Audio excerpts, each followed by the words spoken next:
Welcome everyone to Moms for America's Virtual Cottage Meeting number 10, the wheat and the chaff. For the last 10 weeks, we have been meeting every Wednesday, 11 Eastern Standard Time for about an hour. And we discuss different principles of liberty, ways in which we can shore up the four walls of our homes, our children and our grandchildren, to instill in them a greater love of liberty and God and freedom. So what is a cottage meeting? It's just 5 to 6 to 7 to 10 women gathering together. You can gather together once a week, once a month, and you share and you teach one another and you share experiences and you learn from each other. And the Spirit of God is always there as we call upon Him to help illuminate our hearts and minds as what we can learn to take home to our children and the people we love the most, so we can help them become a part of the solution and not the problem in the world today and in our nation. So thank you so much for joining us today. We've got a great variety and array of moms around the country that have joined us today, and you can certainly watch these as they are stored and saved on our website for future dates if you're not allowed to watch them live. So we've asked Sandy, one of our wonderful moms from Texas, moms and grandma, if she will give us a little prayer to invite the Spirit of God into our meeting today, our lesson, and also if she will lead us in the pledge afterwards. Sandy, thank you. We bow our heads with all our hearts, Lord. Thank you for this day. Thank you for the energy you have given us as a group, a wonderful group that serve you well. We need your help every single day, and we turn to you, Lord, because we need strength, we need wisdom. We are here together. We promote you, Lord. We love you. We also love our nation, our families, and our children. Give us the wisdom and the energy to continue together so we can serve you in everything that we need to serve you on. Today, we thank you, we love you, we appreciate you, and we need you. Amen. Amen. Thank you so much, Sandy. Beautiful prayer. Okay, if we could all stand for the pledge. I pledge allegiance to the flag of the United States of America and to the republic for which it stands, one nation, under God, indivisible, with liberty and justice for all. Thank you so much. That was a beautiful prayer, Sandy. I always feel the Spirit when women gather and we petition the heavens to help us. And I feel that strength, and I felt that strength in your prayer. Okay, so we have been cruising through our cottage meeting manual, which I always kind of pitch and advertise. This is where we've been taking our lessons the last 10 weeks. You can get this manual on momforamerica.us or on Amazon. I think it's about $18. It will come to you almost in a matter of days. It's a beautiful resource I've used for years. It compiles the best quotes, the best scripture, the best stories, and I've used this for years as I've spoken to groups, but most importantly, as I've taught these ideas and principles in my home to my children. And so we are on lesson number 10, the wheat and the chaff, on page 161 of the Cottage Meeting Manual. Last week we talked about a time to sow, kind of that biblical law of harvest, that what you sow eventually is what you will reap. And simple things like eating dinner together are planting the seeds of strong children as you come together every day and you discuss the day's events and you have conversation starters and you can kind of hash over some of their questions and experiences that they've had that day. And simple things like spending quality time together, eating together, helps you to reap a beautiful harvest with your children, good, strong children, grandchildren down the road.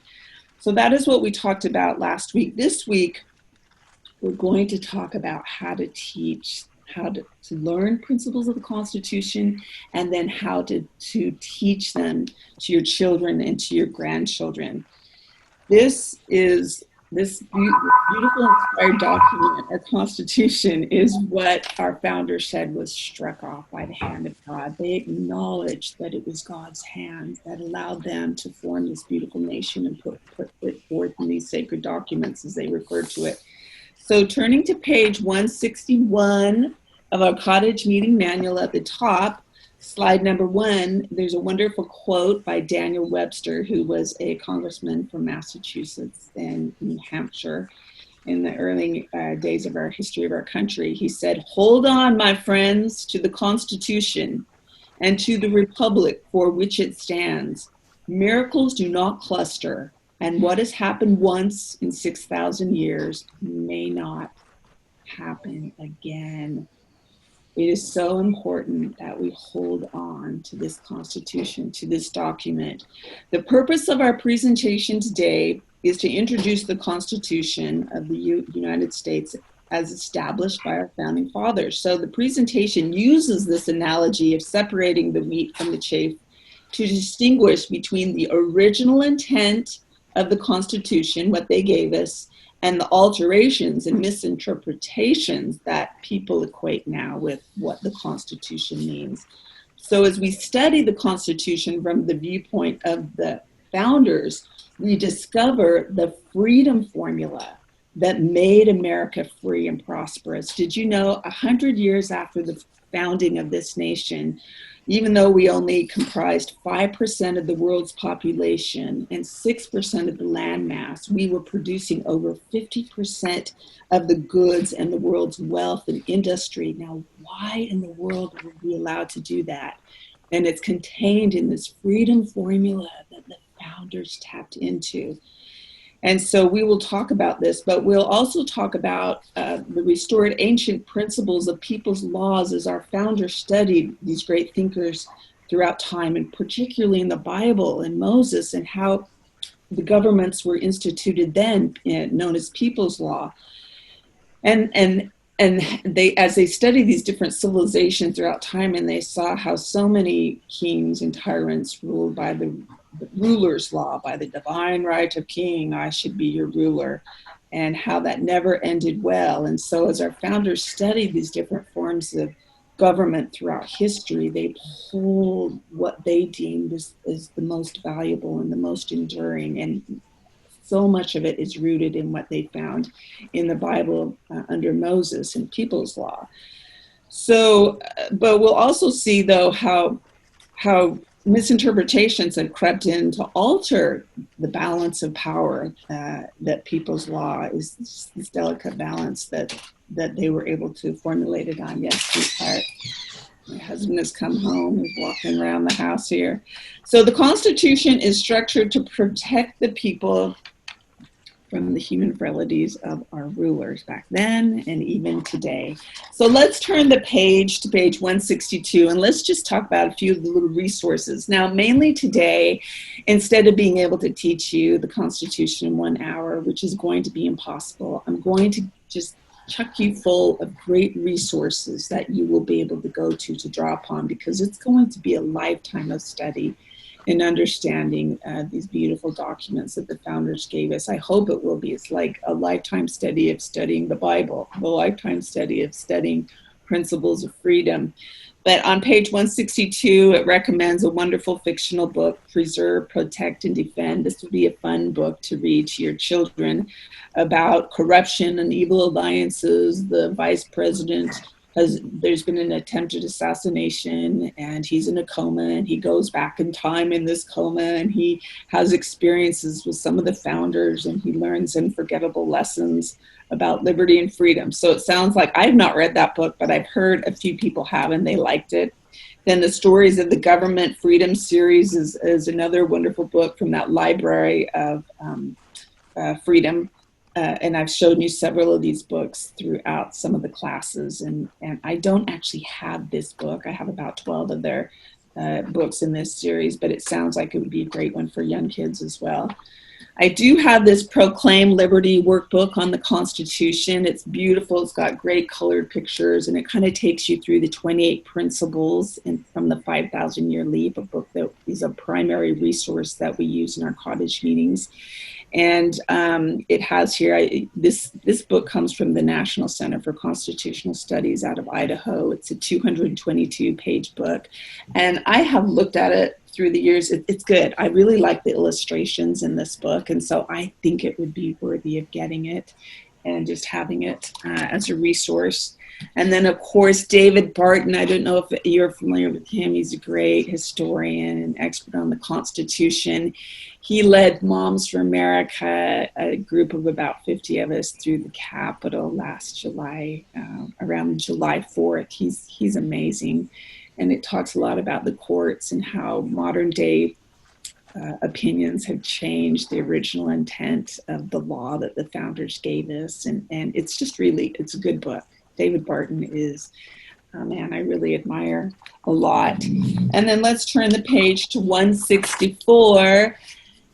I really recommend, we've talked about this before, it's the Catechism of the United States Constitution, and it's teaching the Constitution to your children and grandchildren through questions, the Socratic method of teaching by asking questions. So I just try and ask questions, and then the answers are right there about the Constitution. And so I try and go through a little page sometimes when we're sitting at breakfast time with the kids, and I'll just ask them a few questions about the Constitution, and we can discuss it. This is a really good resource to have on hand with the kids when you're in the car. You know, if you just said, let's just do a page of the Catechism each day, slowly over time, your children and grandchildren would begin to get familiar with the articles and the amendments in the Constitution.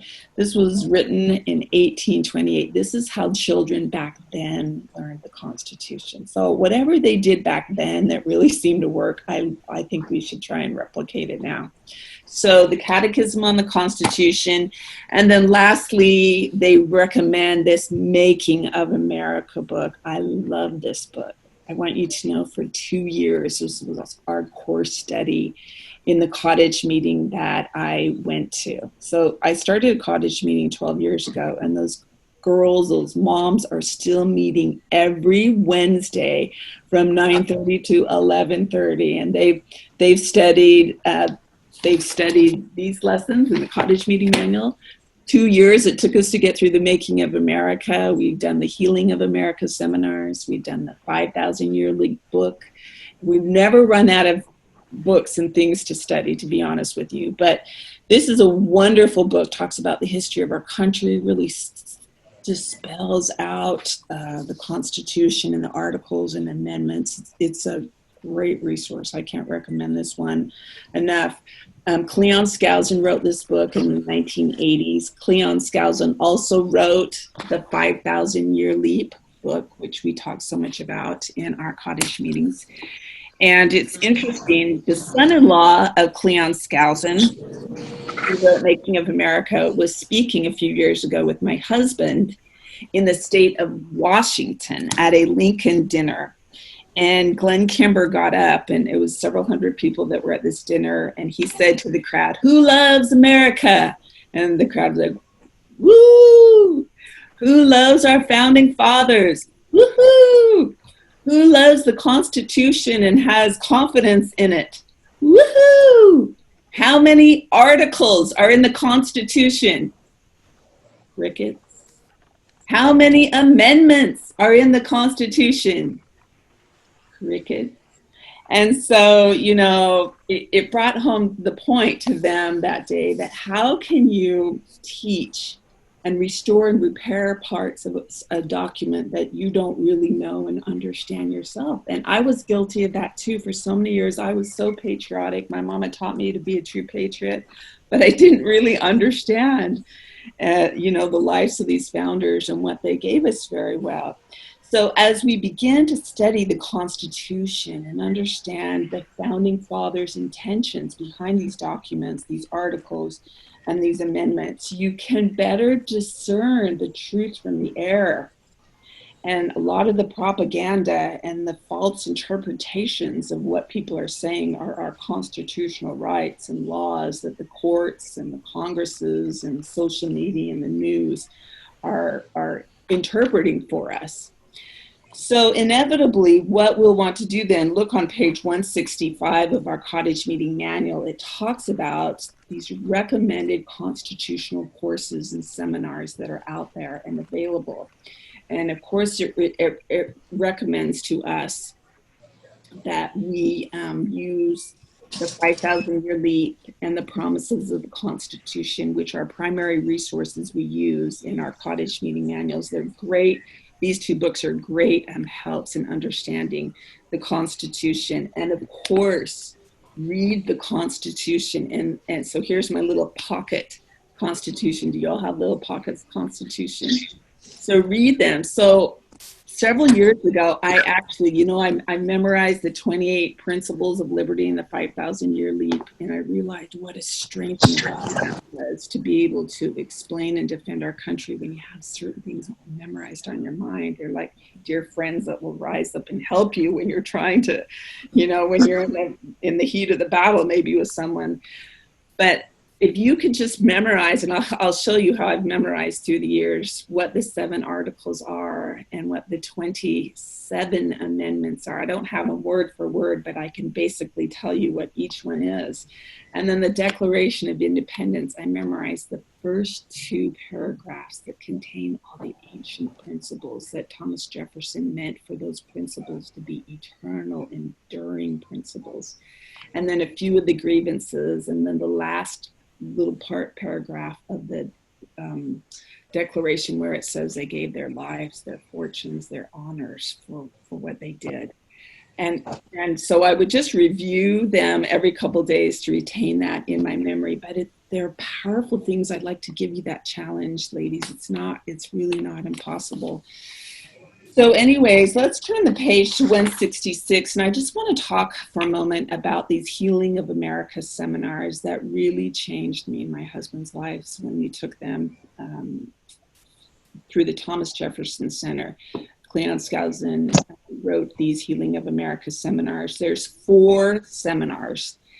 And the first one talks about God's hand in building of America, going back clear to Joan of Arc and Christopher Columbus and the country of France, and how they were so instrumental in coming to our aid and helping us win the last battle of the Revolutionary War. And the miracles that George Washington and Thomas Jefferson and these founders saw, that it was undeniable. They knew that God's hand was in the establishment of this country, and how it reminds us that, look, the God in heaven did not establish the first free people in modern time just to have them collapse into oblivion. So God was with them, and he is going to be there with us as we try and restore, and repair and heal this land. And then seminar 2 talks all about the Founders Charter of Freedom, which is the Constitution.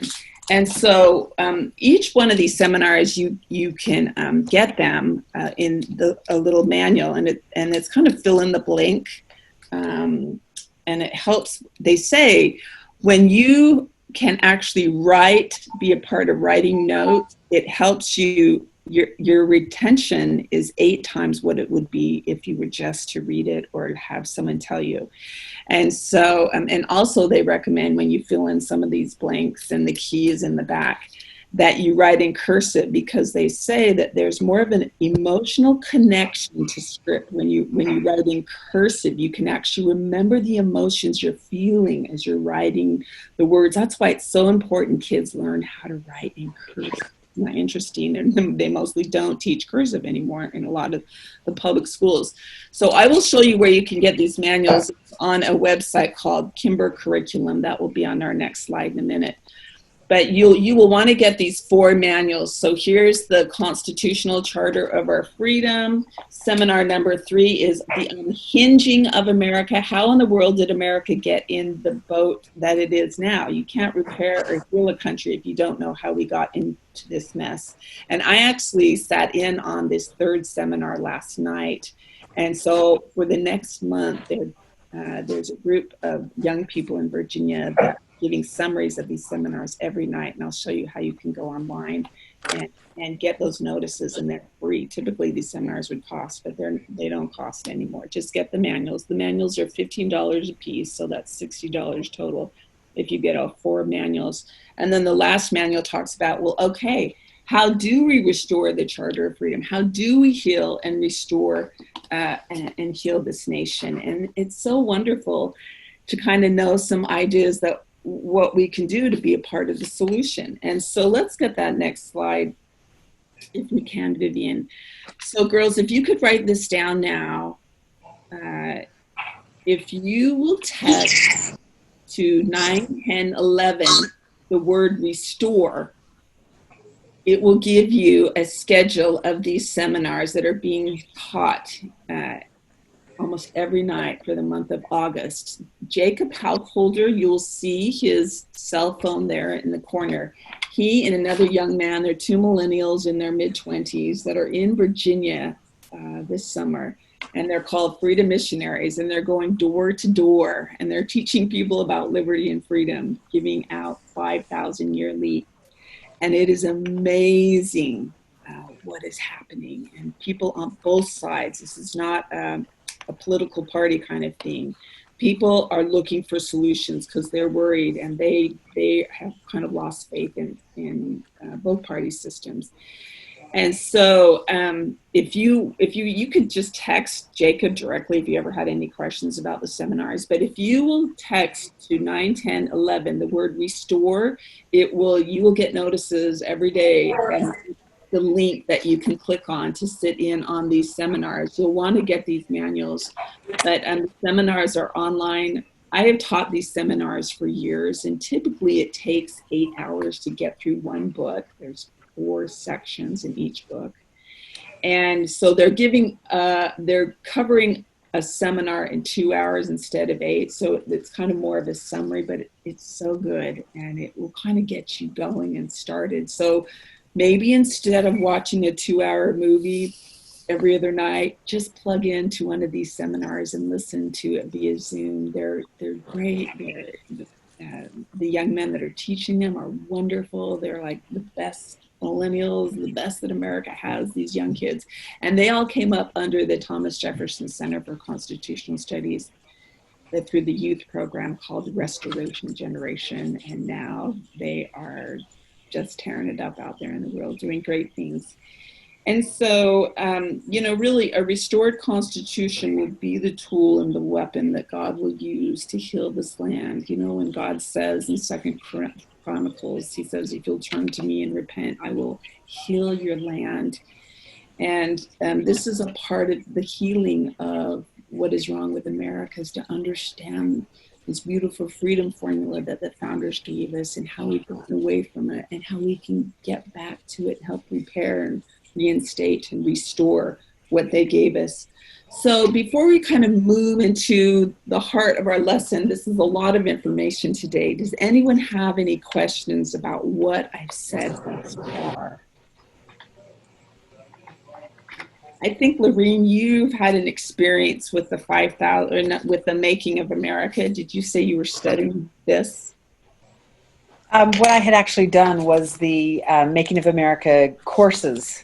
Those courses. I just printed this off from home, and I found that on your website. I was able to connect the link on your website. Yeah. And so I just printed it off at home, and I essentially did exactly what you just said. Instead of watching something else or entertaining myself with something else, I have been plugged into those lessons and finished them, and I'm going to go through and do them again because, it's like everything else. Once you kind of read through something, you pick up some things, and then as you go through again, you pick up deeper things. So it was awesome. It's a great place for me, just kind of feeling like I'm starting out again. It was a great place to start along with this book. Yeah. It's such a simple, easy read. Did you have the fill in the blank Making of America? Is that what you did? I did. I printed all that out. For sure. So I don't know if it's the same book. I don't think it is. It is. So I'm not sure if you saw, but kimbercurriculum.org. Did you see that on the last slide? Could you give us that last slide? kimbercurriculum.com, I think. Did I say org? Kimber Curriculum. Yeah, down below there is where you can order the student editions, the fill in the blanks of Making of America, of all the Healing of America seminars. And they actually have a 5,000 year leap fill in the blank. And you can use that as your student edition too, to fill in the blank. So all these books are fill in the blank versions that you can order from kimbercurriculum.com. So I'd recommend going on there and just looking through some, and you are going to recognize a lot of the things that they offer because we talk about them a lot in our cottage meetings. Okay, my sisters, let's strap ourselves in. We're on page 168 of our cottage meeting manual. Are we ready? So it talks about separating the wheat from the chaff. It's a common agriculture. Do we have any farm girls in the group here that understand this common agricultural practice that was used to prepare grains for consumption? It's kind of like cereals, rice, barley, oats, and wheat. The grain is surrounded by a dry husk. But before the grain can be used, the husk or the chaff must be removed, separating the wheat from the chaff has become a common cliche to describe the process of distinguishing the wanted from the unwanted, the valuable from the relatively valueless.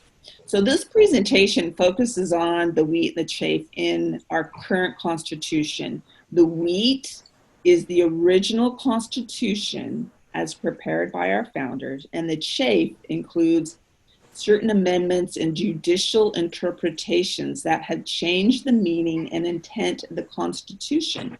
And we'll explore how some of these later amendments that our founders didn't give us, that are more modern amendments, have caused us to stray from these correct principles, and how a restoration of the Constitution will guide America back to the land of liberty that it once was, really, under that first 100 years when we flourished and grew and did so much good. Some of these later amendments, like the 16th Amendment that established an income tax where the federal government can go directly into our pockets now, is one of those amendments that has caused problems and kind of put us on the road to socialism. The 17th Amendment, did you know senators used to be elected by the state legislature, not popular vote, and that has really disrupted a balance of power. No one is looking out for the states anymore because of the 17th Amendment. And the 14th Amendment, which, was kind of around the Civil War time, and made Black people citizens when they were born into the country, which is a good thing. But certain parts of that 14th Amendment are problematic because of immigration. It's now what people use to have anchor babies. The legal immigrants come over and have a child here and say, well, look, under the Constitution, my baby's rights and ensure that we can now be here. And it also, the 14th Amendment punished states' rights and made the federal government a watchdog over the states. And then the 25th Amendment, I'm just going to bring this up because we are very much might be in danger of it. The 25th Amendment, so there's only 27 amendments, so this is one of the later amendments, actually allows a president who's unelected to become president. That would be a vice president. We're looking with Kamala Harris now being Joe Biden's vice presidential nominee. She's 25 years younger than he is, and if he were to win, there's a very real possibility that we could have a president who's unelected, and this is very problematic. And so that 25th Amendment is very problematic, to be honest with you. And so these are just some of the examples of modern day amendments that have altered and made null and void some of the original amendments that our founders gave us. So our founders gave us the first 10 amendments, which are known as the what? The Bill of Rights. And then they gave it, Did you read my lips? I knew you were all thinking that. You just didn't want to go and mute yourself. I'm like, oh, I'm muted. I'm a Bill of Rights, but I'm muted. Nobody heard me. And the founders also gave us 11 and 12, which were kind of clarifying amendments about the immunity of states, and clarifying number 12 about the Electoral College, because the Electoral College has never quite worked the way the founders intentionally intended it. So let me just show you through the years how I've taught the Constitution to my children. Really simple. Remember, I'm not a constitutional scholar. I did not go to law school. I was learning the Constitution right along with my kids. But what I would do is I would have a little morning devotional with my children where we would read a little scripture. We would go over some of our values and standards, and then I take about 5 minutes, and me and my husband was with me in these early morning devotionals, and we would teach a little principle, an amendment or article from the Constitution. And I used this acronym, LegCesar, to teach them the 7 articles, all right? So I'd have this flip chart, and I'll show you the flip chart in a moment. And I'd write LegCesar. It really does roll off your tongue through the years.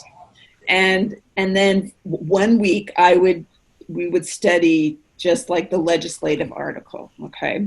And then a second week we do executive, the third week we do the judicial branch, and so forth. So those are the 7 articles. If you can remember that acronym, you got the 7 articles of the Constitution memorized.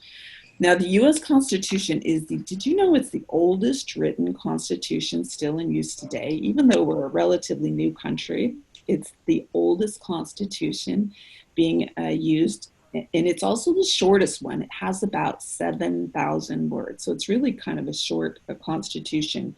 But the structure of the Constitution is really straightforward and simple. It just establishes the 3 branches of government: legislative, executive, judicial. And it creates a system of checks and balances so that not one branch dominates the others. And this basically is the system that defines our American government. Now, if you go back to the LegCesar just for a sec, that slide, it reiterates, because it's the very first article of the legislative branch, it reiterates to the American people and to the government that ultimately the authority rests with the people. The legislature is the voice of the American people, and it's the longest article. It has 10 sections in this article. And then, of course, we know the executive kind of defines the powers of the presidency, which has really become big and is doing more than that. This branch is doing more than they were intended to by the founders. And the judicial is the shortest, least specific. And Thomas Jefferson knew that we were going to probably have a problem with this judicial article because it doesn't have a proper checks on what the justices might do. And he foresaw something that really has come to pass in modern times. And so anyway, so let's go to the next slide, Vivian. So every morning I'd write, look, here's my little flip chart. I pulled it out. I put LegCesar at the top. And so this week we were studying Article 2, which is the executive. And there's 4 sections in the executive. So maybe each day, maybe on Monday, we talk about how the president is elected. The term is 4 years. You have to be 35 years old. You have to be a natural born citizen. This is why Arnold Schwarzenegger couldn't run for president because he wasn't born in the U.S. These kind of discussions. And so I'd also, it would be an interesting discussion. And what I would do is we would go through, just spend a few minutes on section 1 for that day. And then I would hold up the headlines of the newspaper and we would just review the headlines. And, it would be interesting because a few days ago when President Trump signed that executive order again, it would be easy to tie in that story into, is this really within the purview of a president to sign an executive order that goes out for the entire nation? Did the founders just intend executive orders to be clarifying ideas and opinions of how the executive branch and everyone under that stewardship should be run? That's what the founders intended. But, what I also did is I had this little book here called The Word We Live By that would help me to understand if I wasn't quite sure, if I needed more information as I was trying to explain this to my children. This was really helpful. And also, to be quite honest with you, just the Constitution seminar #2. I would refer to this if I needed more information on how to explain something to my children. Let's say like executive orders. Like, did you know, and we'll talk about executive orders in a minute, but George Washington was signing executive orders, and every president on down has signed executive orders, and they've signed more and more. I think President Obama has signed, I think it was 276 executive orders, and I think Bush actually signed more than Obama. Clinton, I actually think Clinton signed 300, and I'll give you those exact numbers. And I think President Trump today to sign 173 executive orders. And so executive orders can be a dangerous thing. And we'll talk about that on the last page, on page 170 in a few minutes. But anyway, so this is the kind of discussion we'd have with the kids. So we're seeing what's going on in the world in the headlines. This is what the founding fathers gave us. Does this jive? Is there a disconnect? Are we following the Constitution? Are we not? And we would kind of just hash it out and figure it out together, you know. And so this is how I began to teach my children. So, you know, there's a wonderful here on the page of 168 of our cottage meeting resource. It recommends you watch a YouTube video by Dr. Glenn Kimber, who heads up the Thomas Jefferson Center for Constitutional Studies. It's called The Tale of Two Constitutions. Do you see that reference there? A Tale of Two Constitutions. If you just Google it, it's about 15 minutes, comes in 2 parts, first part and second part. And it will so help you understand the Constitution that our founders gave us versus what we have today. And just showing a child or a grandchild watching it together, these videos are really easy to watch, and they're kind of interesting and cool little, you know, visuals. So I really would recommend you watching that. And then in the Promises of the Constitution, it recommends vignettes 9:7 through 9:14 talk about the enumerated rights that our members of Congress were given in Article 1. Section 8 talks about the enumerated 20 specific powers that members of Congress were supposed to perform. And a lot of those powers they have abdicated over to the executive branch through the years. And this is why Congress has lost some of its power, and the executive branch is so powerful. But if you understand what were intended by those 20 enumerated powers, so if you just go to your pocket Constitution, look under Article 1, Section 8, and you can see for yourself what they were.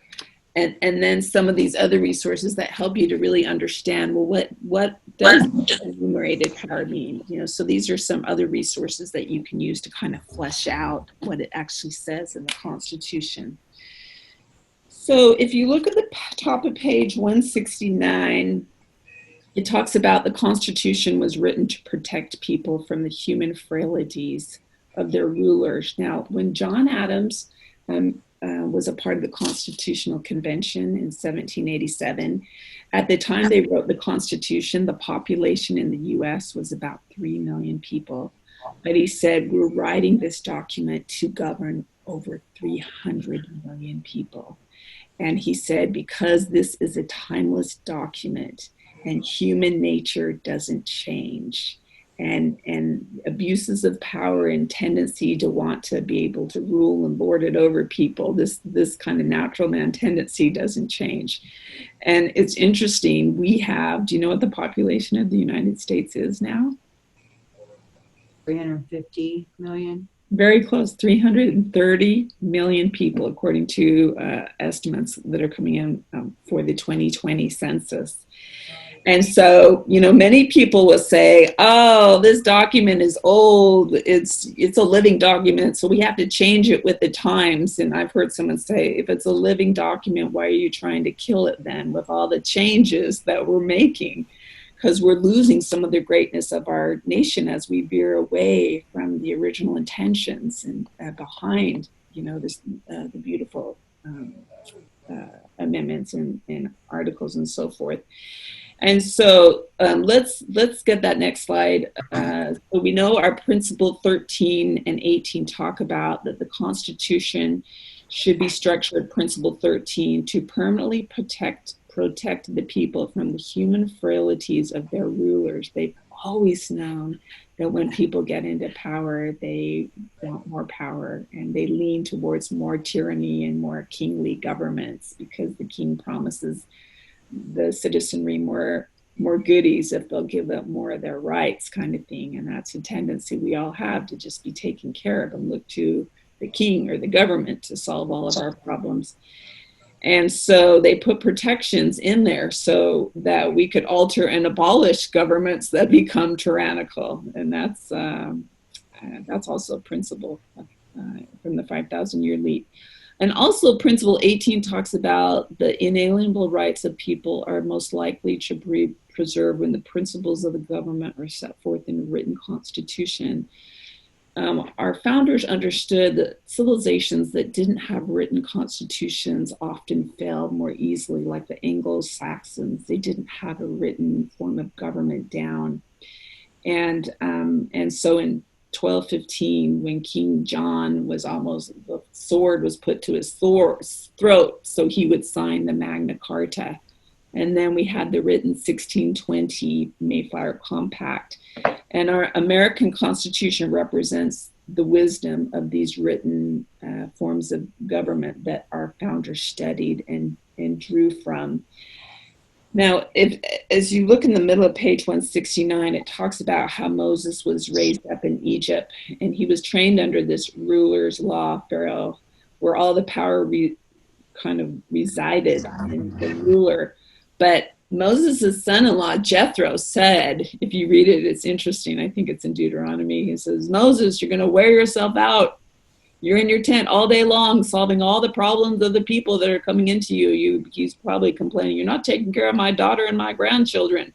He said, you need to let people solve their problems at the lowest level. Okay. And so this little graph is on page 14 and 15 of the 5,000 year leap. If you turn to page 14 and 15 in the intro, and you can see how it was intended, especially on page 16.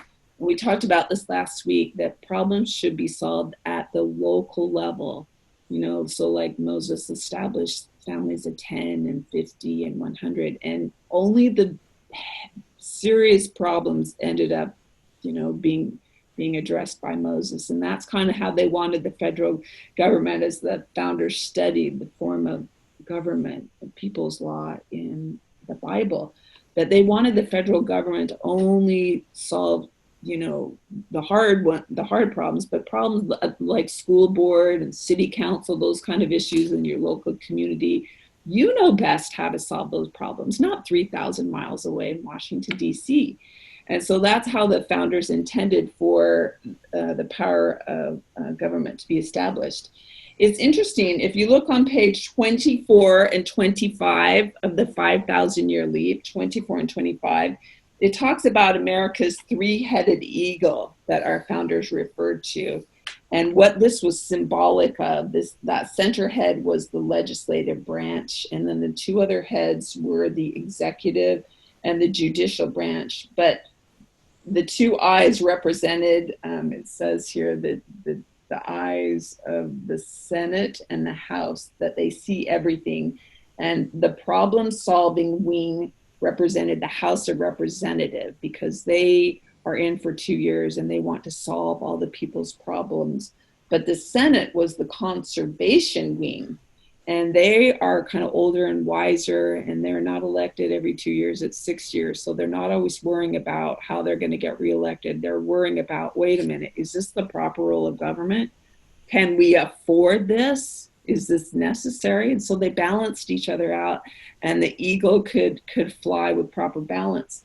But something happened in 1913 when we did away with that balance, and the Senate now began to be voted in by popular vote, not the state legislature, and we began to become imbalanced. Let's just talk about this for a minute. It took me a while to really understand the 17th Amendment, but I'm just going to kind of walk you through it just so you can kind of start to become familiar with what happened when that 17th Amendment was passed in 1913. If you turn to the page 173, there's a few pages, and you might want to read this again after we go through it today. But one of the most heated topics in the Constitutional Convention on page 173 was the concern that small states had versus the large states, protectionist states also from overpowering national government. And so the Great Compromise was proposed. There would be a House of Representatives that would represent states that had big populations like Virginia and Massachusetts.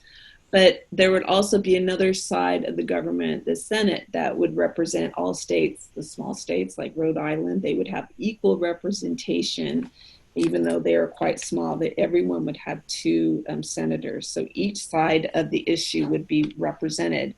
What some may not have fully realized was the protection this new idea gave to the people against an abusive national government. So there's a horizontal check and balance between the three branches of government: legislative, judicial, and the executive. But there is also a vertical check and balance between the states, the two senators from every state who were elected by the state legislature.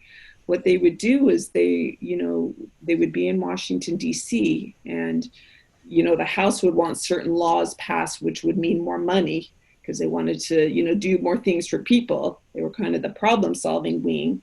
But the senators would go, well, who's going to pay for this? My state's going to have to, we make up 20% of the population. We're going to have to come up with 20% of the money for this program. So the two senators would fly back home almost every weekend and have to give reporting to the state legislature and say, look, they're wanting to pass these laws. Now that means we're going to have to come up with X amount of money to pay for this program. And then the state legislature, who we know are state representatives, because some of them are our neighbors in our neighborhood, then they were close to the voice of the people, our state legislature. And so they would go, well, wait a minute, that we don't want that. That's a lot of money. We're going to have to pay how much money for so the state of California can do that. And so it was just the state, or the senators were a watchdog in protection of the state. But something happened in 1913. Let's read about it. So on page 173, it says, each level of government was separate and distinct. Number 2, the national government was the balance center of the political spectrum. And 3, the states dealing directly with the national government. The states provided the great bulwark of protection for the people against an overpowering move by the national government. And the Senate was made up of senators who were sent to the state to see to it that the national government never intrude into states' rights and reaches down to the people. They were chosen by the state legislatures who knew better than the people when the national government was encroaching onto states' rights. Okay, because we don't, as just the ordinary citizen, we're not always aware of all the nuances of what's going on in Washington, D.C. So the senators would come home and they would report each week or a couple times a month to the state legislature.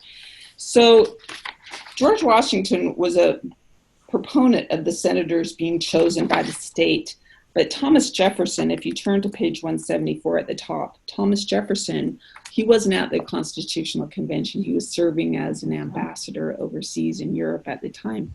So when he came home, Jefferson was a populist, and he always thought that representation should be led by the population. And so Jefferson said, why aren't you having the senators be voted in by the people like the House?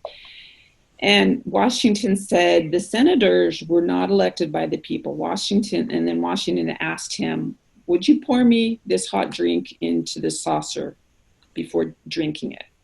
And Jefferson replied, or Washington asked, why do you pour a hot drink into a saucer before drinking it? And Jefferson replied, well, to cool it, to let it cool off. And that, Washington replied, is what the Senate is for. The Senate is to cool down any hot-headed or imprudent legislation coming out of the House. Because senators are only elected every 6 years, they can be more thoughtful about rushing things through and trying to please the people. Did you know it takes a lot of money to be reelected every 2 years? And takes a lot of money, even more money, to be reelected as a senator. And so the senators, before the 17th Amendment, weren't as so concerned about making the people happy as they were about protecting the states. Can we afford really to have all these programs that the House is implying we should have? So the temptation of representatives in the House, what is there about the House members that would engender hot-headedness? Well, they're elected every 2 years, and that means they have to campaign for re-election every 2 years. And since the representatives in the House have mostly to do with raising and spending money, all the revenue bills begin in the House. They might be tempted to look to their constituents and say, look what I've done. Look what I can do for you. Look what programs bills I can pass to help you. And therefore, why don't you give me money to reelect me so I can keep these monies coming to you? All right. And so the House members would be most likely to be the ones to get the people hooked on federal money by building kind of a money bridge from Washington, D.C. to their state or to the people. And if this happens, what level of government would be completely left out of the process? That would be the states.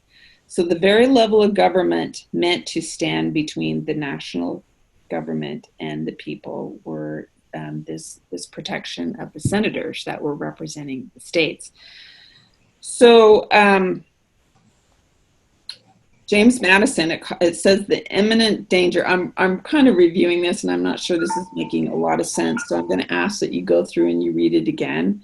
But the imminent danger of leveling the playing field, James Madison, one of our founders, felt that this whole balance system would be destroyed because of the weakness of human nature if we didn't have it this way, that the have-nots over time might outnumber the haves, and it would kind of prevent, or it would create a leveling spirit. Madison, on the top of page 175, Madison's words above explain why the Senate was to guard the property of those who have against those who have not. But the Senate also protected the people from the very wealthy haves who sought power over everybody else. And these wealthy haves came to be, they're the Carnegies and the Rockefellers, who wanted to bypass some of the slow deliberateness of the Senate. And so they were kind of for the 17th Amendment as well. The founders' formula for the Senate also prevented some of the wealthy, super wealthy haves from gaining power by centralizing power in Washington. The Industrial Revolution produced some very wealthy capitalists who wanted to control the machinery of the national government, but the states stood in their way. These senators have had to go home and get approval from their state legislatures. And it was difficult to centralize power in Washington when those pesky states were always having to say no to the proposals which would usurp power from the states and infringe on the states' rights. So one of the things the wealthy people did, however, is to get control of the media. Imagine that. I think they still have control of the media in order to influence the public opinion. This set the stage for major changes in the structure of the national government, and it was dubbed the Progressive Era. So in the early 1900s, it was known as the Progressive Era. The scheme to rip the states out of the machinery of the national government. So what began to happen in the early 1900s is there were a few charges of irregularities of corruption in some of the states that were bribing senators. And Chicago was leading. Imagine that. Illinois was a little corrupt with its state legislature. So the media picked up on this story and cried foul and said, we need to start to be able to personally elect our senators, not these corrupt state legislatures. And the perfect storm ensued, and pressure was put on Congress to amend the Constitution. And at first the Senate resisted because they knew what was going on. But it was passed, and a total destruction of the great state's bulwark of protection of the people was removed when the 17th Amendment was passed. And the states ratified it. Eventually, they caved into the pressure, and Congress approved it. And the states had just, at the passing of the 17th Amendment, gave up their trump card to protect the people from the powerful influences in Washington, and they no longer had any real power in the workings of the national politics. So in order now to run for the Senate, it takes millions of dollars. So on an average, a senator has to raise tens of thousands of dollars every day in order to be prepared to run for office every 6 years. So they say the first time an elected official wins, it's because of the vote of the people. But the second time and every time after that, it's the special interests and PACs that are giving their money for their campaigns that they're more beholden to. And so senators now, instead of being beholden to the state legislature, are beholden to people and PACs and special interests, just like the House members are. So can you see how that balance of the wing of conservation is no longer, defending the state and saying, no, we can't afford to do this. This isn't even within the purview of what the role of government should be, has been disrupted with that 17th Amendment. So this is just one example. Let's just turn the page real quick. One example of this, the year the 17th Amendment on page 176 was passed. Also, the Federal Reserve Act was passed, which institutionalized control of the monetary system in the hand of a very few private, powerful banking interests. And also the 16th Amendment, which was passed, which allowed Congress to have huge access of money through income taxes. So they wanted to, with all this money, wanted to grow more and more programs through the taxes that they were collecting now. And so you can see we started to move more towards ruler's law instead of being in the balanced center between. So do you see on the page 176, you see kind of this spectrum of ruler's law, like tyranny is on the left side and anarchy is on the right side. And people's law was in the perfect balanced center. And ideally, the founders gave us, they planted us with people's law right in the middle of that spectrum, that they gave us enough government to maintain security and justice, but not enough government to abuse the people.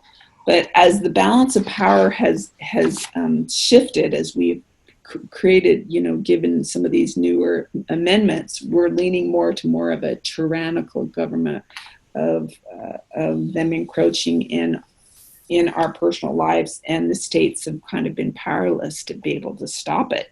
So there's nothing really states can do now when look there on point number 3 in the middle of page 176 on the Cottage Meeting Manual.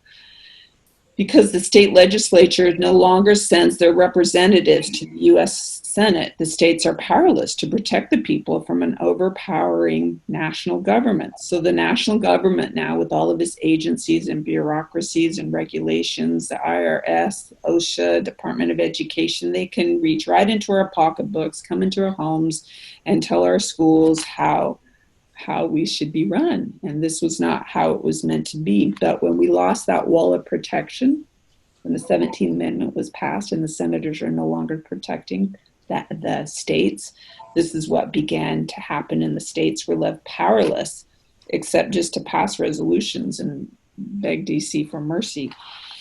So I have talked a lot today, and you have not talked too much today, but I'm just trying to whet your appetite as to some of the reasons why we're in kind of the mess that we're in today with our government. We'll just quickly go touch a few things on page 170, and then we'll be finished with our class today. But on page 170 of our cottage meeting, it talks about Article 2. What was the duties originally assigned to the president? There was just about 6 duties, but now he is doing so much more than the Constitution intended. And they give you on page 170 at the top a 13-minute video. If you go to YouTube and you type in the most powerful office in the world by Glenn Kimber, up will come a 13-minute video, and it will show you what the president was intended to do, that branch, and what it does now, and why we're in some of the problems that we are. And also Article 3, the proper role of government in protecting our inalienable rights. It talks about the Supreme Court and the dangers of the Supreme Court deciding what our rights should be. So, you know, when we open these inalienable rights to be, these God-given rights to be interpreted by the Supreme Court, then we're in danger of those rights being destroyed. So the Supreme Court is supposed to be the guardian, the protector of what the founders gave us in the Constitution. They're supposed to be the guardian of the law. But when we gave them the power to interpret our inalienable God-given rights, it opened up the door for them to have the power to destroy those rights. So just an example would be when they, 5-6 years ago, passed the federal law to protect gay marriage, to make it legal. So in the state of Utah, just about a year earlier, we had passed the state a law saying marriage was between a man and a woman. And a year later, the Supreme Court overreaching, because some states, thinking they were going to protect marriage between a man and a woman, codified the inalienable God-given rights and put it in state law. So when you codify God's law, put it in law, you then open the door for it to be contested in court and for the Supreme Court now to define, well, what does that mean? Well, no, we don't think that marriage, you know, between a man and a woman or a gay marriage should be illegal. And then they redefined what marriage meant. So, you know, we're tempted to want to put into law the inalienable rights that God gave us, but we open ourselves up then for the court to tell us then what that right means and to destroy, really interpret as they falsely interpret the God-given inalienable right, they then destroy that right. So that would be an example of how the Supreme Court has altered some of the original intentions of the Constitution and those inalienable rights. Julie? Yes. May I interject a little bit? Yeah. This was a discussion last night in a group that I was attending. And, you know, the founders didn't mean for the judicial courts to be more powerful than the Congress. It's the Congress that writes the laws, not the judicial branch.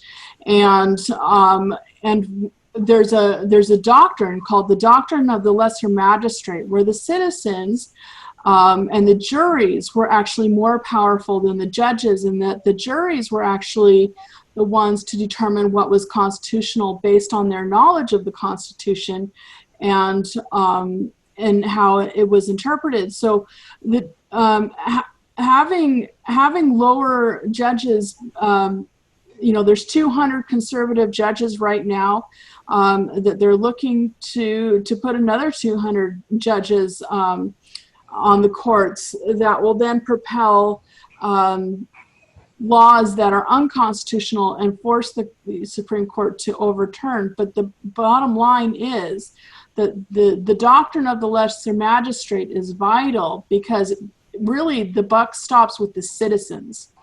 And so Congress can come and say, well, this Supreme Court, their ruling is just an opinion, right?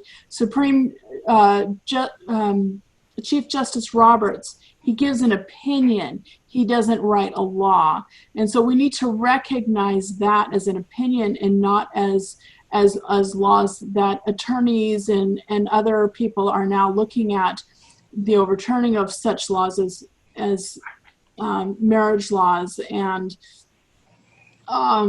you know, Obamacare, things like that. Those are just opinions. You know, thanks for your opinion. We appreciate that. Here's how we're interpreting it. And then we go back to the legislators as citizens and then redefine what that law is. You know, thank you so much, Lisa. In the Promises of the Constitution, vignettes 10.4 and 10.5, it talks about that very thing. And Thomas Jefferson was worried about this third article on the judiciary. And on page 210 of Promises of the Constitution, vignette 10.4, it says that Thomas Jefferson feared the court's potential for abuse. It was not that judges would be less honest, but that time and political parties would corrupt the process and turn judges into tyrants. Jefferson pleaded for a constitutional amendment to repair, isn't that interesting? He realized back then this admission. He believed that the seeds of destruction lay in the court system. Isn't that interesting? His keen mind realized that the federal judiciary would ultimately draw all power to the federal government, with corruption as the inevitable result. His pleas went unheeded. And so, it talks about there are solutions to this. We could put forth a kind of a check and balance amendment on the courts. There are alternatives on page 211. Jefferson's fears have come to pass. The Supreme Court now creates law with its judgments, its opinions, rather than studying and upholding the constitutional law. And so the alternatives would be that, so a lot of the decisions that the Supreme Court comes down with their court decisions require funding. And Congress could refuse to fund these decisions that are coming out of the Supreme Court. We could also insist that legislatures not fund Supreme Court decisions that alter the Constitution. We could take steps necessary to place constitutional limits on judicial terms. Wouldn't that be interesting if there were term limits? So who's that dear little lady that's hanging on for dear life? Ruth Bader. Yeah. She's going to hold off to her very last I know. So imagine if we had term, like the 4th of November, if he loses, she's probably, she's going to that's terrible, right? her resignation. But she's like just clinging. She's like, I gotta wait. Yeah. And we could also subject the court decisions to some form of legislative review. So maybe a majority of the House and the Senate could, they could overturn some of these decisions.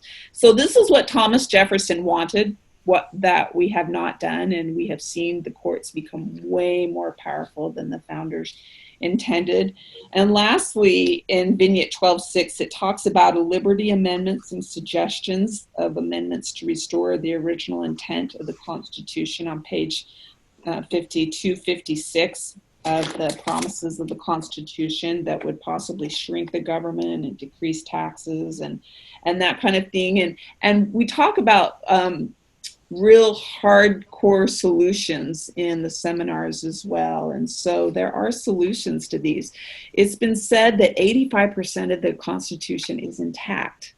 15% has been altered by newer statutes and opinions and newer amendments. So, 85% is intact. So there's hope. And because we know kind of where we went wrong, we know how to repair it and how to restore it and to reinstate what the founders gave us. So I just can't, today it's probably like drinking a little bit out of a fire hose today, all the information I've given you, but I just can't encourage you enough to go and get these manuals and start to study them and fill in the blanks, go online, take these Zoom seminars. And I've taught these seminars for years, and that might be something that I might do with Moms for America. It takes about a month to go through one seminar, 4 hours, 1 hour a week. We could go through one of these seminars, and these seminars were like the foundation and the basis for me really understanding what is going on in the government. And it was amazing. I found I knew more than 98% of America when I got the knowledge of these seminars written on my heart and my mind and my head. And so I would really recommend getting those manuals and starting to go through them. Text 9, 10, 11, the word restore. Start to listen to some of these Making of America seminars, and you will begin to understand where we've gone astray and how you can be a part of the solution. So if we just, in conclusion, turn to page 172, it talks about something extraordinary, that the United States Supreme Constitution really is, mamas and grandmas, an astounding document ever written by man. For over 200 plus years, it has withstood the test of time. And no matter what the Constitution says, it won't end if the people, no matter what the Constitution says, it won't. What is that quote? says it won't endure if the people don't closely read it and demand that it be followed. So truly, what the founders gave us is extraordinary. And you will find that learning the principles of the Constitution and sharing these principles with your children will improve humanity. It will increase civility. It will help us shore up our individual rights, and we'll have greater confidence in promoting freedom and liberty. And if freedom really is to prevail, women, we must know and we must have a working knowledge and understanding of the Constitution if we're going to know how to teach it and to preserve it and defend it and protect it. If we do not, freedom will be lost, and we're feeling that. I know we're all feeling that in our bones right now, and we might not get another chance to get it back because this kind of miraculous document miracle doesn't come along, but maybe every 6,000 years, like Daniel Webster said in the beginning of our quote of our lesson. So this was a lot today, girls, and if you're feeling a little overwhelmed, it's okay, but I'm just giving you a little snapshot of little ideas like the 17th Amendment. You might not have quite exactly grasp what I was trying to teach. I didn't really teach that so well today, but I didn't quite get it, to be honest with you, for a while either. I had to study it and restudy it and really think about it. And then it all kind of began to fit like a puzzle. I began to understand where we've kind of gone wrong and why we're in the predicament that we are in our country. There are so many resources. So for years, I've used a one-page outline. Look how I've recopied it so many times. A one-page outline on the Constitution. And this is what I would draw from to make my flip charts. And it's available on an e-basic constitutional class for free. The Thomas Jefferson Center for Constitutional Studies. You just go sign up and they'll send you this one-page little outline. I would just sign up just to get this one-page little outline. But if you just Google how to teach the Constitution, basics of the Constitution, things will come up. I just recommended things that I have used, but there's so many good resources out there. And if you put it to God and you get on your knees and you ask how you can be a part of the solution and learn these things, God will bring to you people. He'll bring to you resources and ideas, and you will be off to the races, and you will be amazed what will come to you and the knowledge you'll begin to gain that you didn't have, just a few weeks or months earlier. So, well, all right, dear hearts, next week we just have 2 more lessons, and then we're done with our cottage meeting manual lessons, and you should have a pretty good foundation of where to go from here and what to begin to teach and emphasize to your children over their raisin bran each morning, or as school is getting ready to start. I don't know if school is going to start for some of the mamas and grandmas out there, but we might want to make it a matter of prayer as to how we can be more precise and specific in teaching these ideas to our children. And the Lord will let us know what we need to do. I've just shown you some of the things that I've done, and it's evolved through the years, and you will know specifically what are the needs of your home and your children and grandchildren. So we can do it. We're off to the races. I love you, ladies.